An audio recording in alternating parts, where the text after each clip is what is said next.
مذبح، پہلی ترجیح خدا، پہلی ترجیح خدا سے بات. بائبل میں لکھا ہے نوح نے وہاں پر قربانی دی، خدا نے اس کو سمیل کیا، خدا نے اس کی راحت انگیز خوشبو لی، اور بائبل میں لکھا ہے خدا نے عہد کیا اور اس نے کوس سے قضا کو دیکھا پہلی مرتبہ. ہاللیلویہ، آمین. جب کبھی آپ مذبح بنائیں گے، جب کبھی آپ دعا میں ہوں گے، جب کبھی باپ دعا میں ہوگا بیٹے دعا میں ہوں گے، جب مائیں دعا میں ہوں گی بیٹیاں دعا میں ہوں گی، جب آپ اپنے گھر میں دعا میں ٹھہر جائیں گے خدا آپ کے ساتھ عہد کرے گا. اور خدا نے پھر کیا عہد کیا؟ ایک تو سائن دکھایا اور کہا آئندہ میں ساری دنیا کو نہیں ماروں گا پانی کے ساتھ. جب آپ مذبح پر، جب آپ دعا پر، جب آپ اس راہ پر جو خدا کے گھر کی طرف جاتی دعا کی راہ ہے، خدا برکت دے گا، خدا ہمارے ساتھ عہد کرے گا. بائبل میں جتنے عظیم لوگ انہوں نے مذبح بنایا، یعقوب، اسحاق، ایلیا نے تو جب آگ آئی تھی لکھا اس نے مذبح کو مرمت کیا، یعنی مذبح ڈھا دیا گیا تھا، وہاں پر لکھا ہے مذبح ڈھا دیا گیا. اس نے دوبارہ پتھر اٹھایا، اس نے ایک اور پتھر اٹھایا، ایک اور پتھر شاید تھوڑی دور تھا. اس سے پہلے کہ آگ آئے، اس سے پہلے کہ اسرائیل کا خدا، اس سے پہلے کہ ایلیا کا خدا آگ سے جواب دے، فائر سے جواب دے، آگ کے شعلہ کی پھٹتی زبانیں ٹھہرے، آئے پتھر لے آئے، آئے مرمت کریں. اس نے مذبح بنایا اور خدا نے وہاں پر آگ بھیجی. مذہبوں پر آگ آتی ہے، دعائیں زندگیوں پر آگ آتی ہے. ہاللیلویہ، ہاللیلویہ، ہاللیلویہ. مذبح جو ہے یہ برکت کی جگہ ہے، یہ بحالی کی جگہ ہے، یہ خدا سے بات کرنے کی جگہ ہے. یہاں ہماری روح خدا کی روح کے ساتھ مذبح پر آ کر ملتی، یہاں مکاشفہ ملتا ہے. یہاں پرانی انسانیت ختم، پرانے خیالات ختم، نیا خدا ہمیں جو ہے وہ بنا دیتا ہے. مذبح الہی تبادلے کی جگہ، مذبح لعنت دور کرتا، شرمندگی دور کرتا، پرانی سوچ دور کرتا، گناہ دور کرتا، اور خدا ہمارے ساتھ بات کرتا، خدا ہمارے ساتھ ملاقات کرتا. مذبح پر فطرت بدلتی، مذبح پر خیالات بدلتے، مذبح پر سوچیں بدلتی، دل بدلتا، انسان بدلتا، ذہن بدلتا. اگر میں اور آپ فیل کر رہے ہیں نہیں کوئی تبدیلی، آ جائیں مذبح پر، آ جائیں دعا کی جگہ پر.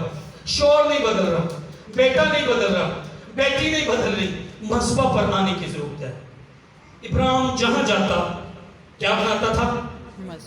سب بولیں، پیچھے سے بھی بولیں، اچھا لگے گا. سب بولیں مہربانی سے، مذبح بناتا. کیا بناتا تھا؟ ہوا کیا؟ 10ویں آیت، اس ملک میں کال پڑا اور ابراہیم مصر کو گیا کہ وہاں ٹکا رہے کیونکہ ملک میں سخت کال تھا. جب کال پڑا اس نے بھی کیا کیا؟ اس نے مذبح کو چھوڑ دیا. اور جب اس نے مذبح کو چھوڑا تو یہ مصر کو گیا. یسایہ کی کتاب میں لکھا ان پر افسوس جو مصر کو جاتے ہیں. بائبل میں آلویز مصر جو ہے یہ گناہ کو پیش کرتا ہے، یہ غلامی کو پیش کرتا ہے. خدا کہتا ہے ان پر افسوس جو پھر غلامی میں جاتے ہیں، ان پر افسوس جو سور کی طرح پھر وہیں پر دلدل میں جاتے ہیں، ان پر افسوس جو پھر غلامی میں جاتے ہیں. میں نے تمہیں آزاد رہنے کے لیے آزاد کیا، پر ان پر افسوس جو دوبارہ گناہ کی حالت میں دلدل میں چلے جاتے ہیں، بدی کی راہ پر چلے جاتے ہیں، بدکاری کی راہ پر، رشوت کی راہ پر، جھوٹ کی راہ پر، گندگی کی راہ پر، عورت کی راہ پر، مرد کی راہ پر چلے جاتے ہیں. ان پر افسوس. یہ مصر کو گیا، اس نے نقصان اٹھایا. پہلی چیز ایماندار کے باپ اس نے جھوٹ بولا. اس نے کہا تو یہ کہنا بیوی جو ہے جیسے ہم خدا کے پروں کے نیچے آتے ہیں، بیوی شوہر کے پروں کے نیچے آتی ہے.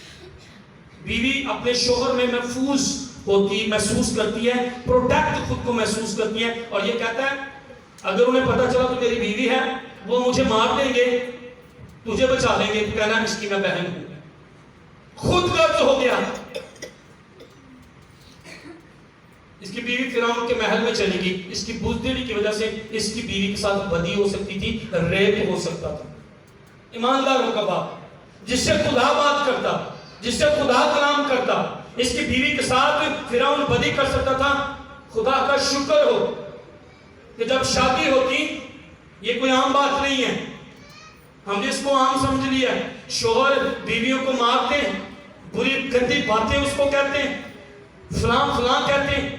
ایک بات یاد رکھیے گا، خدا کا کلام اور خدا اس وقت درمیان میں ہوتا ہے تب یہ عہد ہوتا ہے. اس بات کو سمجھیے گا, جب میاں اور بیوی کی شادی ہوتی ہے, تیسرا جو درمیانی ہوتا ہے وہ خدا ہوتا ہے. اس خدا کی وجہ سے نکاح ہوتا ہے, اس سارے کانفرنس نہیں ورنہ نہیں ہو سکتا. خدا کا شکر ہماری شادیوں میں خدا ہے, خدا کا شکر ہمارے نکاح میں خدا ہے, اور خدا کا شکر ابراہیم اور سارہ کے ساتھ عہد جو تھا خدا نے باندھا تھا, خدا نے اس کی بیوی کو چھونے بھی نہ دیا. اس کے گھر میں فرعون کے بلائیں, خدا تیری بیوی کی حفاظت کرتا, خدا تیرے شوہر کی حفاظت کرتا.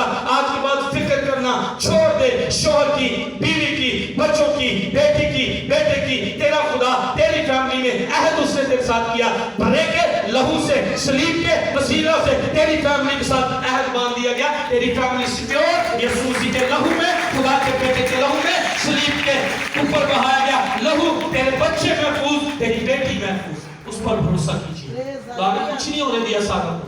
خدا ازدواج کی فکر کرتا, اور میں فخر کرتا اپنے خدا پر, میں فخر کرتا ابراہیم کے خدا پر, میں فخر کرتا بائبل کے خدا پر. اس کی بیوی کے ساتھ بدی ہو سکتی تھی. جب ہم اس نے چھوڑا کیا تھا, سب بولے اس نے چھوڑا کیا تھا, مصر کو گیا, ہوا کیا, بیوی کے ساتھ بدی. اس کی بیوی فرعون کے محل میں پہنچا دی گئی. ایک سیکنڈ بھی سوچیں, جتنے مرد ہیں, عورتیں بھی جو بیاہی نہیں ہیں, سبھی سوچیں, میری بیوی آپ یا آپ کی کسی اور کے گھر میں پہنچا دی جائے, اس لیے کہ وہ خوبصورت ہے, اس لیے کہ اگلا شخص اس کے ساتھ بدی کرے گا. ایک منٹ کے لیے سوچیں, دماغ جھنا جاتا ہے. مذبح چھوڑا ہے, بیٹیاں مشکل میں کیوں ہیں, بیٹے بدی کی راہ پر کیوں ہیں, ہم نے مذبح چھوڑے ہیں, ہم نے خدا کو چھوڑا ہے. اور جب یہ ہوا, اس کے بعد یہ آیت ضرور پڑھی میرے ساتھ 13ویں باب کی. جب اس کو سمجھ لگی خدا نے کچھ ہونے نہیں دیا, فرعون نے اس کو, آپ تو نے میرے ساتھ ایسے کیوں کیا, اور اس نے کیا کیا, 13ویں باب کو پڑھیے گا.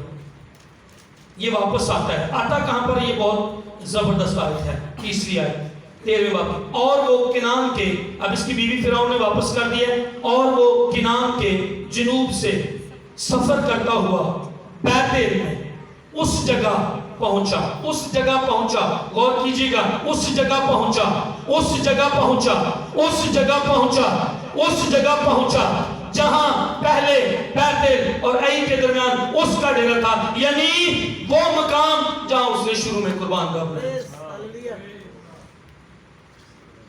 ابراہیم کو فوری احساس ہوا, یہ مصر میں آ گیا, میری شادی, میرا ازدواج, میرا خاندان مشکل میں, میری بیوی مشکل, میں نے گناہ کیا, میں نے مذبح چھوڑا ہے, میں نے مذبح کی راہ کو چھوڑا ہے, اور میں مصر کی راہ پر, اپنی مرضی کی راہ پر, گناہ کی راہ پر, بدی کی راہ پر, غلامی کی راہ پر میں آ گیا ہوں. میں نے مذبح کی راہ کو چھوڑا ہے.